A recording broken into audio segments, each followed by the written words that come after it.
سورۃ النور کی آیت نمبر 61 سے پڑھیں۔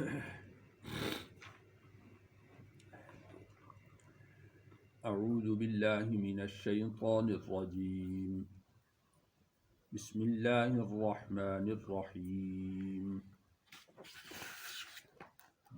لیس علی الاعمى حرج، لیس نہیں ہے،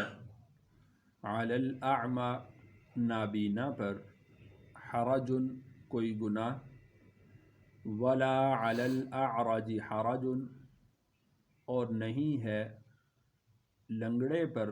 کوئی گناہ، ولا علی المریض حرج اور نہیں ہے بیمار پر کوئی گناہ، ولا علی انفسکم اور نہیں ہے تم پر بھی کوئی گناہ، ان تأکلوا کہ تم کھاؤ، من بیوتکم اپنے گھروں سے، او بیوت آبائکم یا اپنے ابا کے گھروں سے، او بیوت امہاتکم یا اپنی ماؤں کے گھروں سے، او بیوت اخوانکم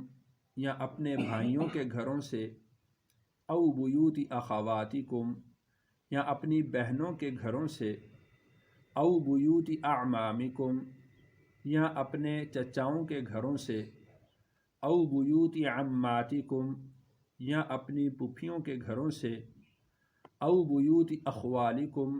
یا اپنے ماموؤں کے گھروں سے، او بیوت خالاتکم یا اپنی خالاؤں کے گھروں سے، او ما ملکتم مفاتحہ یا ان گھروں سے کہ جن کی چابیوں کے تم مالک ہوئے، او صدیقکم یا اپنے دوستوں کے گھروں سے۔ لیس علیکم جناح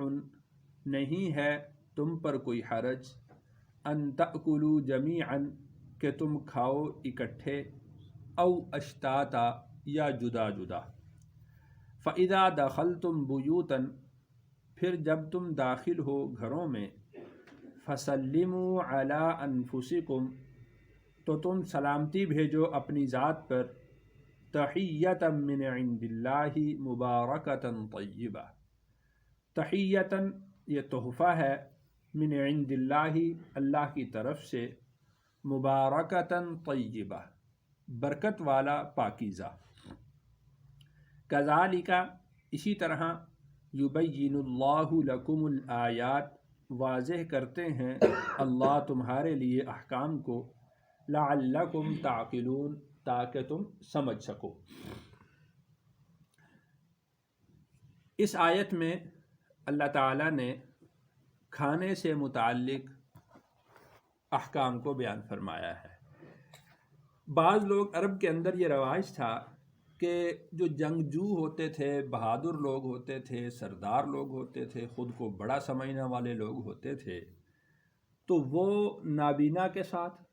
لنگڑے کے ساتھ، بیمار کے ساتھ بیٹھ کر کھانا نہیں کھاتے تھے۔ اس کو وہ بدشگونی اس سے لیا کرتے تھے کہ ہم لنگڑے کے ساتھ بیٹھ کر کھانا کھا رہے ہیں، یا نابینا کے ساتھ بیٹھ کر کھانا کھا رہے ہیں، یا بیمار کے ساتھ بیٹھ کر کھانا کھا رہے ہیں۔ تو اللہ تعالیٰ نے واضح طور پر اس سے منع فرما دیا کہ اس میں کوئی حرج کی بات نہیں ہے۔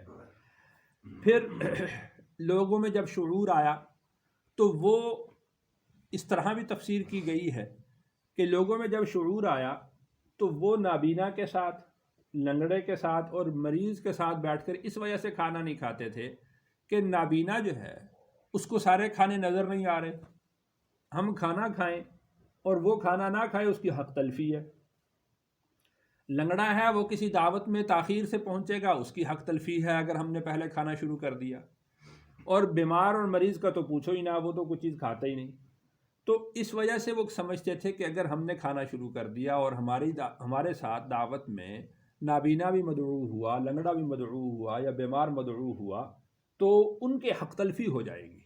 تو ہم کس طرح کھانا کھائیں؟ تو اللہ نے فرمایا کہ اس میں کوئی حرج کی بات نہیں ہے۔ تم اگر نابینا کے ساتھ مدعو کیے گئے ہو یا نابینا کو دعوت دی گئی ہے تو تم اکٹھے بیٹھ کر کھانا کھا سکتے ہو، اس میں کوئی حرج کی بات نہیں ہے۔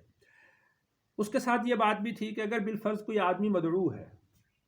اور اس کے ساتھ کسی دوسرے اس کا گھر میں کوئی مہمان آنا چاہتا ہے تو وہ اس کو منع کر دیتا تھا کہ میں تو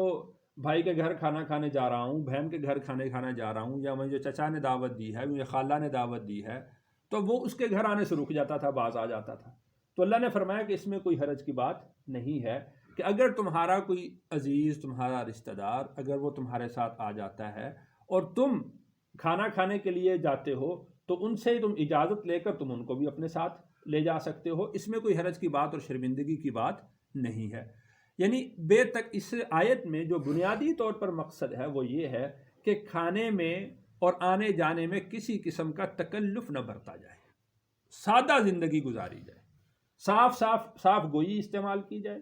سادہ طریقے سے کھانا کھایا جائے اور سادگی کو اختیار کیا جائے۔ خام خواہ کے تکلف کرنا اور آدمی اندر ہی گھٹتا رہے اور گفتگو کرتا رہے، اس طرح کی کوئی بات نہیں۔ جس طرح آدمی اپنے گھر میں کھانا کھاتا ہے، اسی طرح اگر وہ بھائی کے گھر گیا ہے، ماموں کے گھر گیا ہے، ہمشیرہ کے گھر گیا ہے، دوست کے گھر گیا ہے، تو جس طرح اپنے گھر میں سادہ کھانا کھا لیتا ہے تو اسی طرح دوسرے کے گھر میں بھی جا کر سادہ کھانا کھا لے۔ تو وہاں پر جا کر نخرے کرنا کہ مجھے یہ نہیں ملتا، مجھے وہ نہیں ملتا، مجھے یہ چاہیے، مجھے وہ چاہیے، اس طرح کی گفتگو نہیں کرنی چاہیے۔ اور اسی سے ہی آداب میں علماء نے یہ بات لکھی ہے کہ میزبان جو آپ کے سامنے لا کر رکھ دے آپ اسی کو ہی کھا لیں، مزید فرمائش نہ کریں۔ مثال کے طور پر ایک تھوڑی سی مثال میں اس کی دیتا ہوں۔ ایک بندے کے سامنے لا کر کھانا رکھا تو وہ کہہ دے کہ کیا اچار نہیں ہے؟ اب ان کے گھر میں اچار نہ ہوگا، اس نے نہیں رکھا لا کر۔ اب وہ مہمان نے چونکہ اچار کا کہہ دیا ہے، اب ان کو تکلف ہو کہ وہ اچار لینے کے لیے ایک بچے کو بھیجیں، وہ 10-15 منٹ کی تاخیر بھی ہوئی اور اتنی تکلیف بھی اٹھانا پڑی۔ تو جو سامنے رکھ دیا گیا ہے، جس طرح اپنے گھر میں آدمی کھانا بے تکلف کھا لیتا ہے تو اسی طریقے سے بے تکلف وہاں پر بھی کھانا کھا لینے میں کوئی حرج کی بات نہیں ہے۔ تو اس آیت میں اس بات کی طرف بھی اشارہ ملا ہے کہ لیس علیکم جناح ان تأکلوا جمیعا او اشتاتا، چاہے تم اکٹھے مل کر بیٹھ کر کھانا کھاؤ یا اکیلے اکیلے کھا لو، اس میں بھی کوئی حرج کی بات نہیں ہے۔ یعنی بیٹھے رہنا کہ فلاں آئے گا تو کھانا کھائیں گے، فلاں آئے گا تو کھانا کھائیں گے، یہ بھی ایک قسم کا تکلف ہے۔ سادہ زندگی یہ ہے کہ جب کھانا میسر ہو گیا ہے تو آپ کھانا کھا لیں۔ حدیث مبارکہ میں آتا ہے کہ کھانے کو انتظار نہیں کرنا چاہیے، بندے کو انتظار کرنا چاہیے۔ کھانا سامنے رکھا ہوا ہے، پڑا ہوا ہے اور آدمی فلاں کا انتظار کر رہے ہیں، فلاں کا انتظار کر رہے ہیں، تو اس طریقے سے وہ انتظار کرنے کی ضرورت نہیں۔ اکٹھے کھانا سارے یعنی اکٹھے ہو گئے ہیں تو کھانا تیار ہے تو اکٹھے کھا لو، اگر سب نہیں ہے اکٹھے اور اکیلے اکیلے ہیں تو اکیلے اکیلے کھانا کھا لو۔ لیس علیکم جناح ان تأکلوا جمیعا او اشتاتا، ہاں البتہ یہ ہے کہ یعنی اتنے تکلف کی ضرورت نہیں۔ حدیث مبارکہ میں آتا ہے کہ جب ایک کھانے پر زیادہ لوگ اکٹھے ہوتے ہیں تو اللہ تعالیٰ اس میں برکت ڈالتے ہیں، یہ ضرور ہے کہ برکت اس میں ضرور ہوتی ہے، لیکن اس طریقے سے انتظار نہیں کرنا چاہیے۔ فَإِذَا دَخَلْتُمْ بُيُوتًا، اور جب تم داخل ہو گھروں میں، فَسَلِّمُوا عَلَىٰ أَنفُسِكُمْ، تو تم سلام کرو اپنے آپ کو، تحیۃ من عند اللہ مبارکۃ طیبہ، یہ اللہ کی طرف سے تمہیں برکت والا پاکیزہ تحفہ دیا گیا ہے۔ تو السلام علیکم ورحمۃ اللہ وبرکاتہ، کتنے خوبصورت جملے ہیں کہ آدمی گھر میں جب داخل ہوتا ہے تو خود کو، اپنے گھر والوں کو کیا کہتا ہے کہ تم پر اللہ کی سلامتی نازل ہو، اللہ کی رحمت نازل ہو، اللہ کی طرف سے تم پر برکتیں نازل ہو۔ اب اس سے پاکیزہ جملہ کیا ہو سکتا ہے؟ اس کے علاوہ لوگوں نے اس کے متبادل جو الفاظ استعمال کیے ہوئے ہیں تو ان میں یہ سعادتیں کہاں ہیں، ان میں یہ دعائیں کہاں ہیں، ان میں یہ برکتیں کہاں ہیں؟ تو تحیۃ من عند اللہ مبارکۃ طیبہ۔ اسی طرح حدیث مبارکہ میں آتا ہے کہ جب آدمی گھر میں داخل ہوتا ہے اور جب وہ السلام علیکم ورحمۃ اللہ وبرکاتہ کہتا ہے تو شیطان اس کو کہتا ہے کہ تو نے میرا گھر میں داخلہ بند کر دیا۔ اور جب بندہ بغیر السلام علیکم کے گھر میں داخل ہو جاتا ہے اور پھر شیطان اس کے ساتھ داخل ہو جاتا ہے، تو جب وہ کھانا کھانے لگتا ہے تو شیطان اس کے ساتھ کھانا بھی کھاتا ہے، ہر طرح کے معاملات میں اس کے ساتھ شریک ہوتا ہے۔ اور جب پھر حدیث مبارکہ میں آتا ہے کہ جب وہ آدمی کھانا کھانے لگے اور پھر جب وہ بسم اللہ پڑھتا ہے تو شیطان اس کو کہتا ہے کہ پہلے تو نے مجھے گھر میں دعوت دی ہے اور اب مجھے تو کھانے سے روک رہا ہے، کھانے سے ہٹا رہا ہے۔ تو گھر میں دستک دے کر داخل ہوں، السلام علیکم ورحمۃ اللہ وبرکاتہ پڑھیں، تو اس سے شیطان وہیں سے ہی باہر ہی رہ جائے گا، اندر داخل نہیں ہوگا۔ اور گھر میں داخل ہوتے وقت اگر آدمی ساتھ درود شریف پڑھ لے، سورۃ اخلاص پڑھ لے تو یہ رزق میں برکت کا باعث ہے۔ تو ان چیزوں کا اہتمام کرنا چاہیے۔ اور جیسا کہ اللہ نے ارشاد فرمایا کہ تحیۃ من عند اللہ مبارکۃ طیبہ، یہ اللہ کی طرف سے اہل ایمان کو تحفہ دیا گیا ہے، برکت والا تحفہ دیا گیا ہے، السلام علیکم ورحمۃ اللہ وبرکاتہ کا، اور طیبۃ پاکیزہ تحفہ ہے۔ اب اس سے بہتر کوئی الفاظ اور نہیں ہو سکتے۔ کذالک یبین اللہ لکم الآیات، اسی طرح واضح کرتے ہیں اللہ تمہارے لیے احکام کو۔ اب دیکھیں کھانے کا مسئلہ ہے، یہ معاشرے کا بڑا اہم مسئلہ ہے، لیکن ہو سکتا ہے کہ کوئی اس کو شرم کی وجہ سے بیان نہ کرتا کہ کھانے کے اوپر کیا گفتگو کرنی ہے اور کیا بات کرنی، لیکن اللہ تعالیٰ ہر حکم کو واضح طور پر بیان کر دیتے ہیں کہ بے تکلف کھاؤ، اپنے باپ کے گھر سے کھاؤ، اپنی ماں کے گھر سے کھاؤ، اپنے بھائی کے گھر سے کھاؤ، اپنی بہن کے گھر سے کھاؤ، پپھوں کے گھر سے کھاؤ، چچا تائے کے گھر سے کھاؤ، خالہ کے گھر سے کھاؤ، ماموں کے گھر سے کھاؤ، دوستوں کے گھر سے۔ پیچھے رہ کون گیا؟ سبھی کا تو اللہ نے ذکر کر دیا کہ جہاں جہاں تم بے تکلف جا سکتے ہو وہاں سے اگر کھانے کا وقت آ گیا ہے تو کھانا کھا لیں۔ رسول اللہ صلی اللہ علیہ وسلم نے ارشاد فرمایا کہ بھوک اور جھوٹ اس کو اکٹھا نہیں کرنا چاہیے، بھوک اور جھوٹ کو اکٹھا نہیں کرنا چاہیے۔ آپ کسی کے گھر میں گئے ہیں، کھانے کا بھی وقت ہے، آپ نے کھانا بھی نہیں کھایا، وہ آپ سے کہتا ہے کہ بھی کھانا کھائیں گے، آپ کو بھوک بھی لگی ہوئی ہے اور آپ کہتے ہیں نہیں جی کوئی بھوک نہیں ہے جی، تکلف نہ کریں جی، بس ضرورت نہیں ہے، تو وہ یعنی 2-4 گھنٹے کا کام ہے، آپ وہاں پر بھوکے بیٹھے رہیں اور پھر دیکھتے رہیں کہ یار کیوں کہہ دیا میں نے اس کو، بھئی رہنے دو، کھانا کھا ہی لیتا تو اچھا تھا۔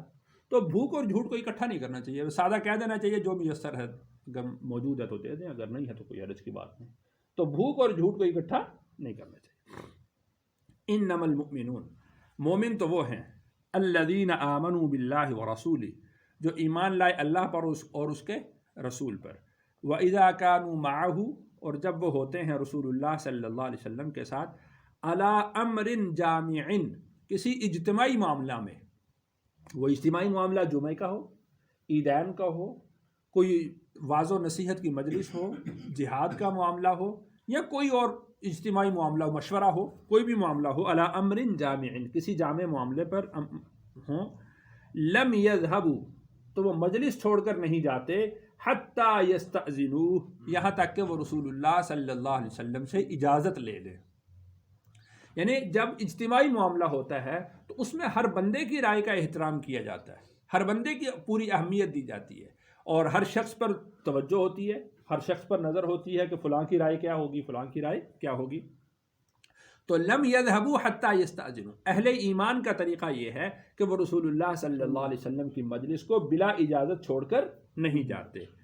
ان الذین، پس بے شک وہ لوگ، یستأذنونک، جو اجازت طلب کرتے ہیں آپ سے، اولئک الذین یؤمنون باللہ ورسولہ، یہی وہ لوگ ہیں کہ جو اللہ پر اور اللہ کے رسول پر ایمان لائے۔ یعنی آپ کی مجلس سے جب جانا ہے تو آپ علیہ الصلوۃ والسلام سے اجازت لے کر اس سے جانا ہے۔ فَإِذَا اسْتَأْذَنُوكَ، پھر جب وہ آپ سے اجازت طلب کریں، لِبَعْضِ شَأْنِهِمْ، اپنے کسی کام سے، فَأْذَنْ، آپ اجازت دے دیں، لِمَنْ شِئْتَ مِنْهُمْ، ان میں سے جس کو چاہیں، یعنی اٹھ کر جانا ہے، تقاضا ہے کسی کو، کوئی کام ہے تو وہ جانا چاہتا ہے تو وہ رسول اللہ صلی اللہ علیہ وسلم سے اجازت لے کر جائے گا، اور جو اجازت طلب کرے تو اللہ تعالیٰ نے حکم ارشاد فرمایا کہ آپ ان میں سے جس کو چاہیں اجازت دے دیں۔ ہو سکتا ہے کہ کوئی شخص خود کو اتنا اہم نہ سمجھتا ہو، لیکن رسول اللہ صلی اللہ علیہ وسلم کی نظر میں وہ بہت ہی اہم ہو۔ کسی کو ہو سکتا ہے کہ کھیتی باڑی کا تجربہ ہو اور وہ خود کو سمجھ رہا ہے کہ میں تو جٹ ذمہ دار ہوں اور مجھے تو کوئی کام نہیں آتا، لیکن ہو سکتا ہے کہ معاملہ یہی ہو کہ درخت لگانے، اب سب سے زیادہ اہمیت تو اسی کی ہوگی۔ اسی طرح جنگ کا معاملہ ہے تو کوئی سپاہی ہے، وہ یہ سمجھتا ہو کہ میں تو بھئی ایک عام سا فوجی ہوں، عام سا آدمی ہوں، تو مجھے اس معاملہ ہو سکتا ہے کہ میری کوئی ضرورت نہیں، مجھے جیسے حکم ہوگا میں ویسے تیار ہوں، لیکن ہو سکتا ہے جیسے میں نے عرض کیا کہ وہ جنگ کا معاملہ ہو، اس میں سپاہی کی سب سے زیادہ اہمیت ہو، اور ہو سکتا ہے کہ کوئی دین کا معاملہ ہو، اس طرح کا کوئی اجتماع کا معاملہ ہو، واعظ و نصیحت کا معاملہ ہو، تو اس میں کسی سمجھدار آدمی کی جو لیڈ کر سکتا ہو اس کی ضرورت ہو، تو وہ یہ سمجھے کہ بھئی جنگ کی بات ہو رہی ہے یا یہ کہ یا کھیتی باڑی کی بات ہو رہی ہے، اس میں میری اہمیت نہیں، ایسا نہیں ہے۔ فَأْذَن لِمَنْ شِئْتَ مِنْهُمْ، جس کو آپ چاہیں، آپ سمجھیں کہ اس کو اجازت دینی چاہیے تو آپ اس کو اجازت دے دیں، اور جس کو آپ سمجھیں کہ اس کو اجازت نہیں دینی چاہیے آپ اس کو روک رکھیں۔ وَاسْتَغْفِرْ لَهُمُ اللَّهُ، اور ان کے لیے اللہ سے مغفرت طلب کریں، اس لیے کہ جو شخص رسول اللہ صلی اللہ علیہ وسلم کی مجلس کو چھوڑ کر کسی بھی کام سے جا رہا ہے تو آپ علیہ الصلاۃ والسلام کی مجلس وہ سب سے افضل کام ہے، تو افضل کام کو چھوڑ کر ادنا کی طرف جا رہا ہے، ہلکے کام کی طرف جا رہا ہے، تو وہ شخص یعنی تقدیم کر رہا ہے دنیاوی فعل کی رسول اللہ صلی اللہ علیہ وسلم کی صحبت پر، تو اس لیے استغفار بنتی ہے کہ اچھے بڑے عمل کو چھوڑ کر چھوٹے عمل کی طرف جا رہا ہے، تو آپ ان کے لیے استغفار کریں۔ ان اللہ غفور الرحیم، بے شک اللہ تعالیٰ معاف کرنے والے ہیں اور رحم کرنے والے ہیں۔ حضرت شاہ صاحب محدث دہلوی رحمہ اللہ لکھتے ہیں کہ جس طرح اللہ تعالیٰ نے یہ آداب رسول اللہ صلی اللہ علیہ وسلم کے لیے بیان فرمائے ہیں، اسی طرح سے عام عوام کو اپنے بڑوں کے ساتھ بھی یہی آداب رکھنے چاہیے۔ یعنی اگر آپ ابا کے ساتھ مجلس میں شریک ہیں تو بیٹوں کو چاہیے کہ وہ باپ سے اجازت لے کر جائیں، مجلس میں کسی معاملے میں شریک ہیں۔ اسی طرح استاد ہے، شاگرد بیٹھے ہیں تو شاگردوں کو چاہیے کہ وہ استاد سے اجازت لے کر جائیں۔ کوئی بھی بڑا آدمی ہو تو اس کی مجلس میں اگر آپ بیٹھے ہوں تو اس سے اجازت لے کر جائیں۔ ہو سکتا ہے کہ آپ ہی سے کام ہو اور آپ ہی اس مجلس میں شریک نہ ہوں تو پھر وہ معاملہ یعنی گڑبڑ ہو سکتا ہے۔ لا تجعلوا دعاء الرسول، تم نہ بناؤ رسول کی پکار کو بینکم اپنے درمیان کدعاء بعضکم بعضا، جیسا کہ تم ایک دوسرے کو پکارتے ہو۔ یعنی اس میں دو معنی ہیں۔ ایک معنی تو اس کا یہ ہے کہ جس طرح تم ایک دوسرے کو پکارتے ہو، مثال کے طور پر جس طرح کہہ دیا جاتا ہے یا فلاں یا فلاں، تو نام لے کر رسول اللہ صلی اللہ علیہ وسلم کو نہ پکارو، رسول اللہ صلی اللہ علیہ وسلم کو اس طرح مت پکارو کہ جس طرح تم ایک دوسرے کو پکارتے ہو۔ جس طرح مثال کے طور پر یا عمر کہہ دیتے، یا علی کہہ دیا، نام لے کر پکار دیا نا، تو رسول اللہ صلی اللہ علیہ وسلم کو یا محمد کہہ کر نہ پکارو، اس لیے کہ رسول اللہ صلی اللہ علیہ وسلم کو اللہ تعالیٰ نے پورے قرآن میں کہیں یا محمد کے ساتھ نہیں پکارا۔ لا تجعلوا دعاء الرسول بینکم کدعاء بعضکم بعضا، جس طرح تم ایک دوسرے کو نام لے کر پکارتے ہو اس طرح سے تم رسول اللہ صلی اللہ علیہ وسلم کو نام لے کر نہ پکارو۔ آپ علیہ الصلاۃ والسلام کو اگر پکارنا ہے تو ہمیشہ آپ کے لقب سے پکارنا چاہیے، آپ کے لقب سے یاد کرنا چاہیے۔ اسی وجہ سے احادیث مبارکہ میں آتا ہے کہ کچھ دیہاتی آئے تھے ایک دفعہ آپ علیہ الصلاۃ والسلام کے گھر کے باہر کھڑے ہو کر انہوں نے یا محمد کہنا پکارنا شروع کر دیا تھا۔ اللہ نے بڑی سخت ڈانٹ پلائی ان لوگوں کو، اور رسول اللہ صلی اللہ علیہ وسلم کو ارشاد فرمایا کہ آپ ان سے یہ کہہ دیں وَلَوْ أَنَّهُمْ صَبَرُوا حَتَّى تَخْرُجَ إِلَيْهِمْ لَكَانَ خَيْرًا لَهُمْ، کہ اگر یہ لوگ باہر کھڑے ہو کر صبر کرتے اور آپ خود اپنے کسی کام سے نکلتے تو یہ ان کے حق میں بہتر ہوتا۔ تو ان رسول اللہ صلی اللہ علیہ وسلم کو آوازیں دے کر مت پکارو۔ آپ علیہ الصلاۃ والسلام کو پکارنا ہے تو ہمیشہ آپ کے لقب سے پکارنا چاہیے، آپ کے لقب سے یاد کرنا چاہیے، آپ کے وصف سے یاد کرنا چاہیے، نام سے نہیں۔ ایک اس کا معنی یہ ہے۔ دوسرا معنی اس کا یہ ہے کہ جس طرح میں نے کسی کو بلایا، کسی نے میری بات سنی، کسی نے نہ سنی، رسول اللہ صلی اللہ علیہ وسلم کی آواز کو اس طرح نہ سمجھو تو جی چاہا تو حاضر لبیک کہہ دیا حاضر ہو گئے، جی چاہا تو لبیک نہ کہا حاضر نہ ہوئے، ایسا نہیں ہے۔ اگر رسول صلی اللہ علیہ وسلم کسی کو پکاریں تو کوئی شخص نماز میں بھی ہو تو اس کو نماز توڑ کر رسول اللہ کی آواز پر لبیک کہنا چاہیے۔ اس طرح نہ سمجھ، رسول اللہ صلی اللہ علیہ وسلم کی پکار پر لبیک کہنا فرض ہے، نماز میں ہو تو نماز توڑ دینی چاہیے، وہ جہاں کہیں پر بھی ہو وہ چھوڑ کر تو رسول اللہ صلی اللہ علیہ وسلم کی آواز پر لبیک کہہ کر وہاں پر پہنچے۔ اس طرح نہ سمجھو تم عام ایک دوسرے کی آواز کو جس طرح ہلکا لے لیتے ہو، رسول اللہ کی پکار کو اس طرح ہلکا مت لو، اہمیت دو پوری۔ قد یعلم اللہ جانتے ہیں،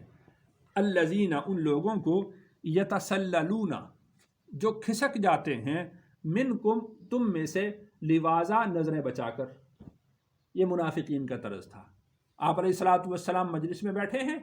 آپ علیہ الصلاۃ والسلام چونکہ آپ کی عادت شریفہ یہ تھی کہ سب کی طرف چہرہ انور فرمایا کرتے تھے، دائیں والوں کو بھی دیکھا کرتے تھے، سامنے والوں کو بھی دیکھا کرتے تھے، بائیں والوں کو بھی دیکھا کرتے تھے کہ کوئی یہ نہ سمجھے کہ ہماری طرف رسول اللہ کی توجہ نہیں ہے۔ تو وہ منافق کا طریقہ کیا ہوتا تھا کہ اگر جب آپ دائیں طرف دیکھ رہے ہیں تو وہ بائیں طرف اگر بیٹھا تو اس نے سمجھا کہ آپ علیہ السلام دائیں طرف دیکھ رہے ہیں تو یتسللون، تو پرلی طرف سے کھسک گیا۔ اللہ نے ارشاد فرمایا قد یعلم اللہ، اللہ جانتے ہیں ان لوگوں کو جو تم میں سے رسول اللہ صلی اللہ علیہ وسلم کی مجلس سے نظر بچا کر کھسک جاتے ہیں۔ تو لوگوں سے تو نظریں بچا سکتے ہیں، اللہ سے بچا سکتے ہیں؟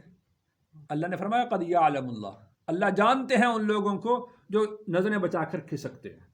یہ منافقین کا طریقہ ہے، اہل ایمان کا طریقہ نہیں۔ اہل ایمان کا طریقہ کیا ہے کہ وہ اجازت لیتے ہیں کہ یا رسول اللہ صلی اللہ علیہ وسلم مجھے فلاں کام ہے، تقاضا ہے، کسی ضرورت سے جانا ہے، اگر آپ اجازت دیں تو میں چلا جاؤں۔ تو اللہ نے ان کے لیے ارشاد فرمایا کہ آپ جس کو چاہیں آپ اس کو اجازت دے دیں۔ فَلْيَحْذَرْ، پس چاہیے کہ وہ لوگ ڈریں، الَّذِينَ يُخَالِفُونَ عَنْ أَمْرِهِ، وہ لوگ جو اللہ کے حکم کی مخالفت کرتے ہیں،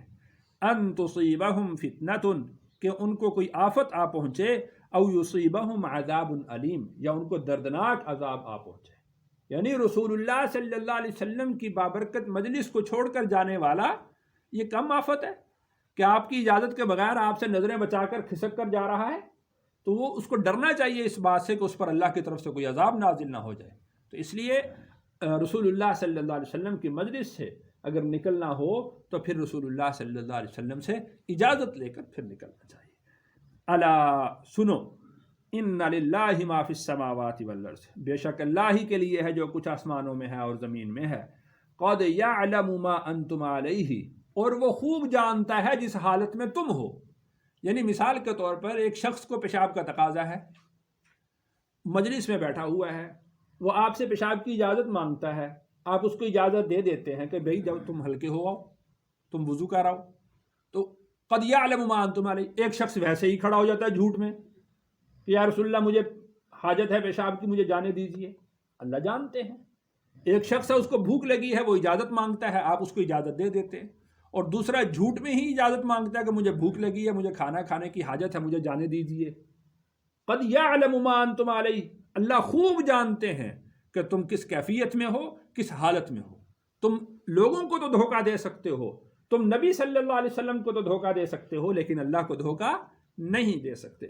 وَيَوْمَ يُرْجَعُونَ إِلَيْهِ، اور جس دن وہ لوٹائے جائیں گے اللہ کی طرف، فَيُنَبِّئُهُم بِمَا عَمِلُوا، پھر وہ ان کو باخبر کر دے گا جو انہوں نے کام کیے ہیں۔ وَاللَّهُ بِكُلِّ شَيْءٍ عَلِيمٌ، اور اللہ ہر چیز کو خوب خوب جاننے والے ہیں۔ یعنی علیم الکل ذات وہ اللہ کی ذات ہے، وہ خوب جانتا ہے کہ کون کس حالت میں نکل کر جا رہا ہے اور کون کس حالت میں نکل کر جا رہا ہے۔ الحمدللہ، یہاں پر ہماری سورۃ النور مکمل ہوئی۔ اللہ تعالیٰ سے دعا ہے اللہ تعالیٰ سورۃ النور کے طفیل ہمارے دلوں میں نور پیدا فرمائے۔ الحمدللہ رب العالمین والعاقبۃ للمتقین، والصلاة والسلام على سید الرسول وخاتم الانبیاء والمرسلین۔ ربنا آتنا فی الدنیا حسنۃ وفی الآخرۃ حسنۃ وقنا عذاب النار۔